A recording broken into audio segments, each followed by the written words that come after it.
There was a young girl who had an argument with her friends.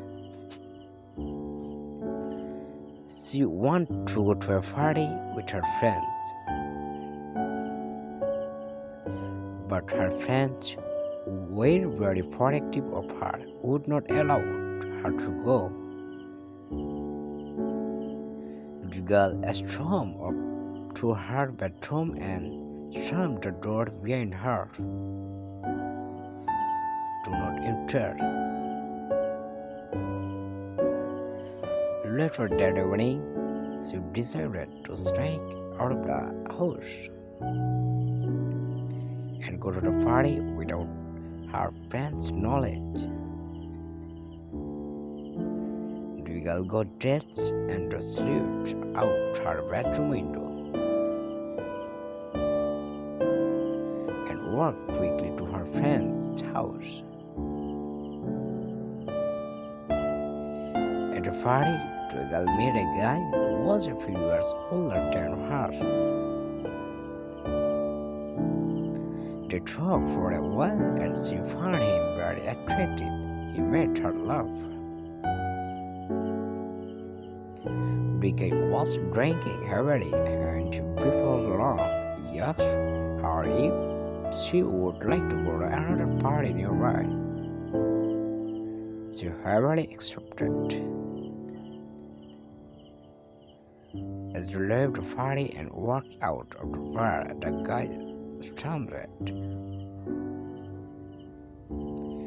The girl noticed that he was very drunk and began to have second thoughts about getting into the car with him. However, when she tried to say something about it, he just laughed and told her not to be sure about it. Swearing down the highway, the boy put his arm around her shoulders. He didn't seem to be paying much attention to the road and his driving was reckless.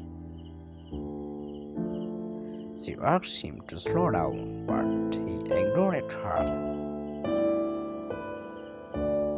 Suddenly, she was blinded by the flash of headlights. The guy had accidentally swerved into oncoming traffic.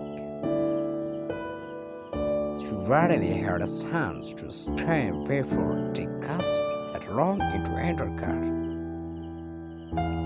When they got away, she found herself lying in a hospital bed. She was in tremendous pain and couldn't move her arms and legs. The nurse told her that she had been involved in a head-on collision.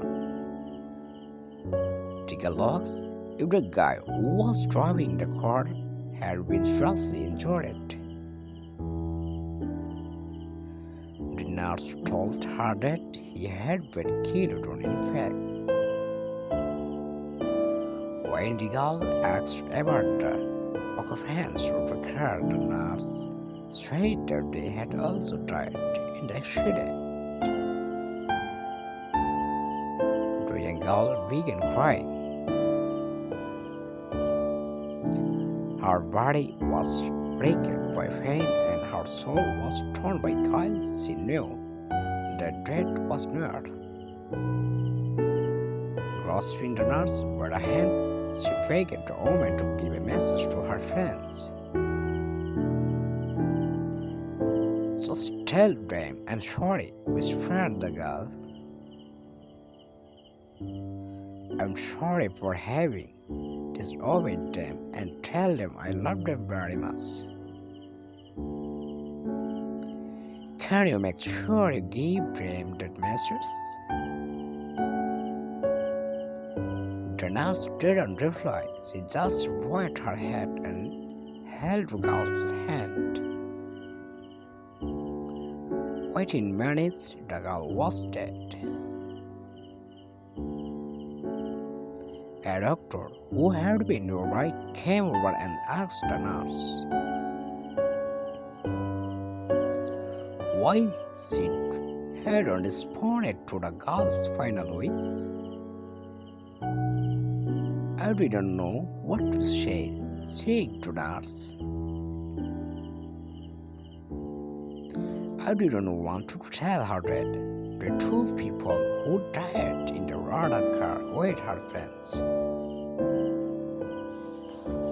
who left their home to search for their daughter.